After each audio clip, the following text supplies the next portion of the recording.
Good morning, welcome back to my ঘরের মেয়ে channel. সবাই কেমন আছেন? আশা করি সবাই খুব ভালো আছেন, আমিও খুব ভালো আছি। সবাইকে মকর সংক্রান্তির অনেক অনেক অনেক শুভেচ্ছা। আর আজ হচ্ছে মকর সংক্রান্তির আগের দিন। আজ হচ্ছে বাউনি, আউনি বাউনি চাউনি। তো 3 বোন 3 দিন আমাদের কথাতেই আছে, বাঙালিদের কথায়। আমি ছোটোবেলা থেকে তো এরকমই শুনে আসছি। তো আজ হচ্ছে মকর সংক্রান্তির আগের দিন। আমাদের এখানে নিয়ম হচ্ছে মকর সংক্রান্তির আগের দিন পিঠে হয়, সংক্রান্তির দিন পিঠে হয় না। আর তারপরের দিন হচ্ছে পয়লাতে ঠাকুরের পুজো হয়। পৌষ মানে যেটা আমাদের অঘ্রাণ মাসে ধান কাটা হয়েছিল, ওই যে লক্ষ্মী ঠাকুর তোলা হয়েছিল, ওইটার পুজো হয়। তো সেই দিন পিঠে হয়। তো আজ হচ্ছে মকর সংক্রান্তির আগের দিন, তো পিঠে হবে। সকালবেলা উঠেই টুকটাক যা আমার কাজ থাকে সেগুলো করা হয়ে গেছে, সাথে পড়ানোও হয়ে গেছে। আর আমার না এই পিঠে বা কোনো স্পেশাল কিছু খাবার করলে না বিরাট আকর্ষণ থাকে। কিন্তু মানে অন্যরা যেমন একটু আলসেমি হয় যে করবো না, যাবো না, কিন্তু আমার সেটা নয়। আমার না এই সব জিনিসের না বিরাট আগ্রহ, মানে করতে খুব ভালো লাগে। তো এইদিকে পড়িয়ে টড়িয়ে উঠেই আমি ঝাঁটপাট দিয়ে আগে হচ্ছে নারকেলগুলো বাবা ভেঙে দিয়েছিল, তারপরে আমি কুড়ে নিলাম, কুড়ে আর ছাইটা বসিয়ে দিলাম। আমি ছোটোবেলা থেকে আমার সেখানের মাকে, মানে বাপের বাড়ির মাকে দেখেছি যে যেই দিন পিঠে হতো, পুর পিঠে, সেই দিন না আগে ছাই করে নিত, নিয়ে রান্না বসাতো, তাহলে না কাজটা ইজি হতো। আর ছাইটাও ওইদিকে হয়ে গেল, আর উনুনটা সগড়ি হলো না, তারপরে ওই উনুনে রান্না করে নিল। তো আমিও এদিকে আজকে হচ্ছে ছাই নারকেলের পুর হবে, আর সাদা নারকেল রেখে দিয়েছিলাম, আর বাঁধাকপি পুর করে নিয়েছিলাম।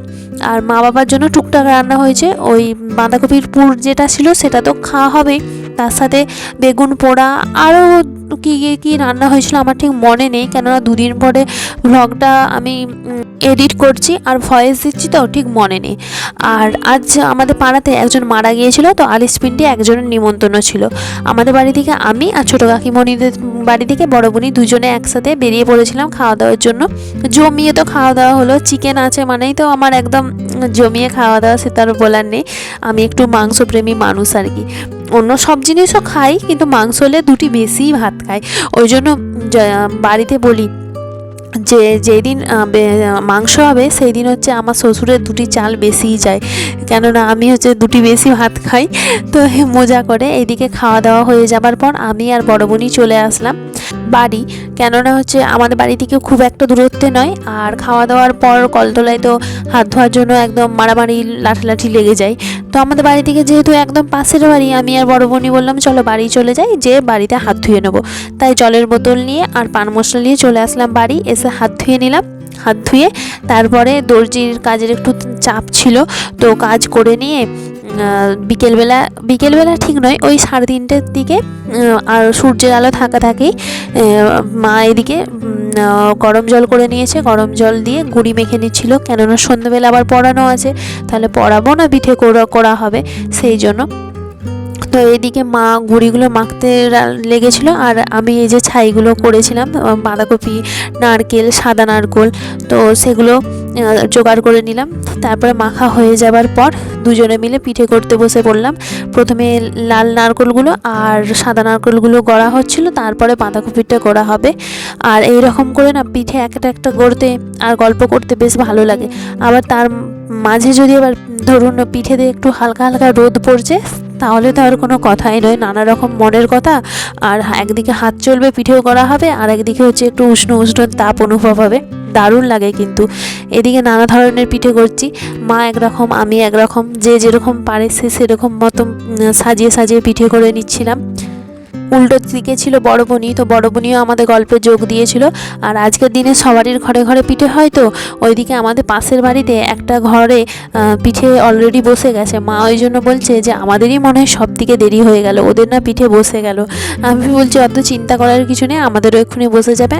আর পুর পিঠে তো হতে বেশি না দেরি হয় না, অনেকে পুর পিঠে বলে, অনেকে গড়গড়ে পিঠে বলে, তো বেশি দেরি হয় না। এটা যতক্ষণ গড়তেই সময়, গোড়া হয়ে গেলে একটা ঝুলিতে, আমরা তো ঝুলিই বলি, মানে একটা থালার ওপর বা যেটাতে সিদ্ধ করতে দেওয়া হয় অনেকগুলো করে ধরে যায়, ধরে গেলে একবারে বসিয়ে দিলে অনেকগুলো করে সিদ্ধ হয়ে যায়, অসুবিধা হয় না।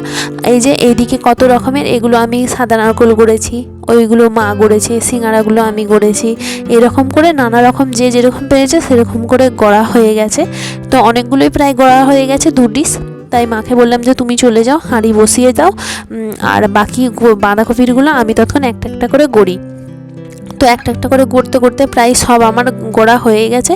আর ওইদিকে মায়ের 2বার নামানোও হয়ে গেছে, দিয়ে 3বারের বেলায় লাস্ট বসেছে। আর আমি এইদিকে দেখতে আসছিলাম, ছোটো কাকিমণি হচ্ছে এসকে পিঠে করছে, আমরা তো এটাকে এসকে পিঠেই বলি। তো এসকে পিঠে করেছে, এটা সবথেকে ভালো মাটির খোলাতে হয়, কিন্তু যেহেতু এখন আর মাটির খোলা ছিল না, সেই জন্য এই কড়াতেই করছিল। প্রথমে একটু তেল বুলিয়ে নিল, তেল বুলিয়ে নিয়ে আর গন্ডাটার মধ্যে নারকোল কুচি আর নারকোল কুড়ে দিয়েছিল, দিয়ে ঢাকা দিয়ে দিল। ঢাকা দেওয়ার পর এই যে একটা ভিজে কাপড়কে চারিদিক দিয়ে ঘিরে দিবে, যাতে হচ্ছে ভাপটা না বেরিয়ে যেতে পারে। আর এই ভিজে কাপড়ের থেকে যে জলটা বেরোবে সেটাতেই সিদ্ধ হয়ে যাবে, এক্সট্রা করে কোনো জল দেওয়ার প্রয়োজন নেই। বেশ সুন্দর সুন্দর পিঠেগুলো হয়েছিল।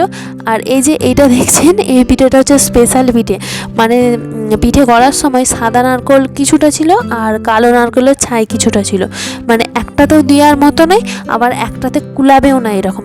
তাই আমি কি করেছি, 2টি সাদা নারকেল আর 2টি লাল নারকেল দিয়ে এই পিঠেটাকে তৈরি করেছি, ওই জন্য আলাদা ডিজাইন করে রেখেছি, তাতে আমি চিনতে পারি।